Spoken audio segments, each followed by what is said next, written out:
Just hit unmute, bro. What is Christianity? It's the religion that Jesus of Nazareth established as the fulfillment of the Hebrew prophecies of the coming Messiah, and the practice of that religion, we believe, is the Orthodox Church. So Christianity for us is identical to the Orthodox Church, and we believe that we are faithfully preserving the teaching of Jesus Christ. And what about the 45,000 denominations of Christianity? Well, that's why the Orthodox, right? Would you say that they're Christian as well? Well, the term Christian might be used for all kinds of different groups, but just because they use the term, no, it doesn't grant you the status of being that. That's why it's called the Orthodox Church, because we believe that it is the church that Christ established, the only one. Do you think that argument would hold if someone were to use that against you when you were saying that, well, Jesus was referred to as God and he was referred to all these various things, but couldn't we also say, well, just because one is referred to by something, that does not make them that thing?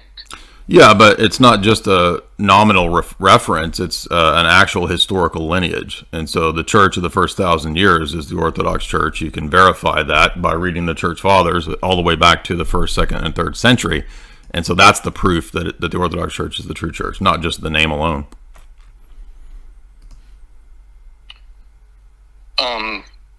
Was there not various sects of Christianity during the 1st and 4th century? Sure, there've always been sects. Sure. And so for you think that the Orthodox view it became it's not even the predominant view, is it? Catholicism is the most widely held Christian position. We're the Orthodox Catholic Church, so we are the Catholic Church. But you're not Catholic, though. Yes, we are. We're the Orthodox Catholic Church. Okay, so you are. Okay, so Catholics are Orthodox as well, then? No, they're Papists. Oh wow. Okay. So what happened with the Orthodoxy and the Catholic views then during the schism? So how is it that there was a schism and then some kind of divide, but now you're unified? So we're not unified with the Roman Catholic Church. That's the Franco-Papal Church, but we are still unified as the Orthodox Church, which is the modus operandi of how the church functions in the first 1,000 years, in a synodal, communal sense. Okay, yeah, I'm not well versed in Christian theology or the history of the Christian church. That's fine. Also, you don't really believe that we know things with our heart, do you? Yeah, of course I do. Why? Well, could you walk me through like that process, like how we come to know things with our hearts? Right. So the heart is not a organ that is separated from the mind. Okay, the mind and the heart function together. It's just that man's heart is supposed to be integral to his knowing faculty. And so in the Orthodox view, when we repent, when we return to God, that's how we are then able to truly rationalize and see things in the correct way. So they're two different functions, you could say. They relate to one another and they're distinct, but they're supposed to work in harmony. And what fallen man does is that he tries to not listen to his heart. He tries to not return to God. He wants to have knowledge of the world in an autonomous way, distinct from and separate from knowing God. In the Orthodox view, repenting and knowing God then allows you to see and interpret the created world in the right way. So it's not totally separate from the mind or from rationality, but it's rather it's inverted. So it should be like this when it's like this. So God is an interpretive lens, and anyone who God is much more than that, but we do believe that our worldview gives us the proper interpretive lens. So anyone who holds a different worldview, they couldn't have a proper interpretation of the world? Well, they might get some things right, but they won't be able to give an overall narrative explanation or justification. So it doesn't mean that people in other religions can't know things or can't say true things. It just means that in the big picture, ultimately speaking, they're not going to be able to give a really clear, coherent, justified account of the knowledge that they have. And you suppose that Christianity does just that? Orthodox Christianity is Christianity. So that's the only one. Yeah, yes. In my view, that's the only one that can do that. Yeah. Okay, that's interesting. But we do agree though that people can make true statements about the world, and not be a Christian. Sure, absolutely. And they can derive truths from the world without being a Christian. Sure. So then what is it that one is lacking? Well, there's different types of knowledge, right? So, I mean, I might know about all kinds of things that aren't profitable. So, I mean, there's knowledge, bare knowledge, there's knowledge of the created order, there's scientific knowledge, there's knowledge that's profitable, like virtues versus vices. I mean, there's all kinds of different kinds of knowledge. And then there's knowledge in a more intimate sense of knowing God directly in a personal way. So, for example, if I read a book about Elvis, right? I mean, I don't know Elvis, right? But in a sense, I know about him. But that's different than if I was hanging with Big E, right, on his Lisa Marie jet plane.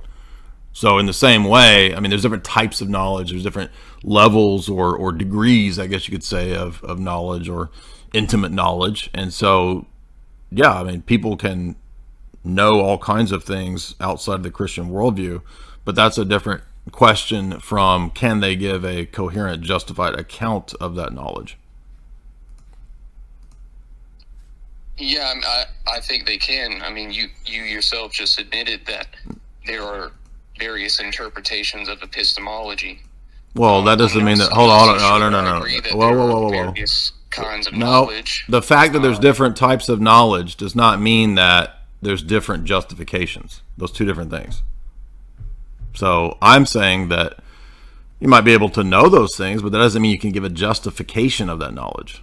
So, for example, atheists, let's say an atheist scientist publishes a paper on earthworms, and it's a breakthrough in the science of earthworms. And let's say, for the sake of argument, it's all true. Okay, does he know that? Sure, yeah. Can he give a justified account in an epistemology sense of the knowledge that he has? No. Two different things. Why couldn't he?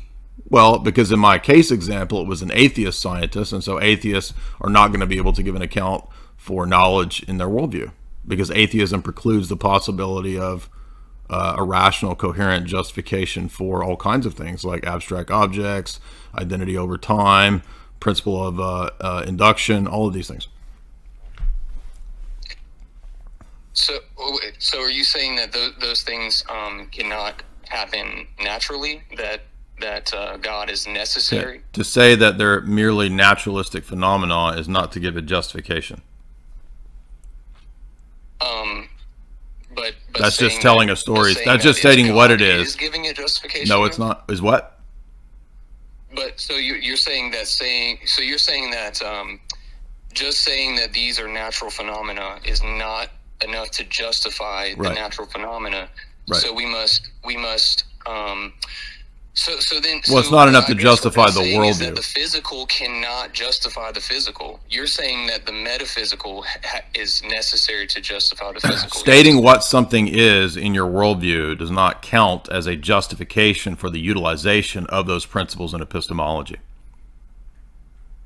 And that's the case for anybody. So we can't ground our knowledge in nature. I mean, it sounds like. I mean, it begs the question: what is nature? That would be like a huge.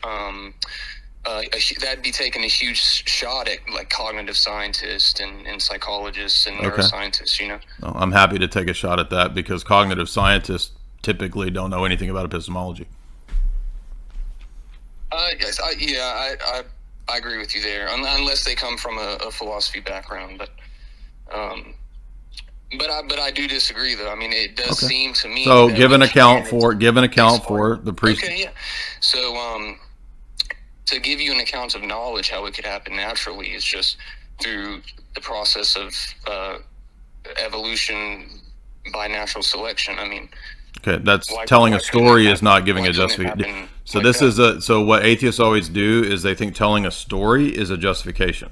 So in epistemology, justification is a specific type of requirement that's being asked for. Telling a story is not equivalent to a justification. Plus, it begs the question for what's being asked here, which is an account for knowledge itself. You can't then rely on observational knowledge of the empirical world when I'm asking for a justification for the principle of knowledge itself. So are you asking about like justified true belief? I mean, yeah, that's so if you hold a belief, like say my belief is right. So that's a typical belief in God. How would I go about justifying that? No, I'm asking you about what you said about a naturalistic account for knowledge, and I'm asking you how does that answer the problems of justification in epistemology? And you're correct to say it's questions like justified true belief. And so, how does telling a story about an evolutionary account of where you think these things came from, how does that answer any of the questions of justification, true, and belief?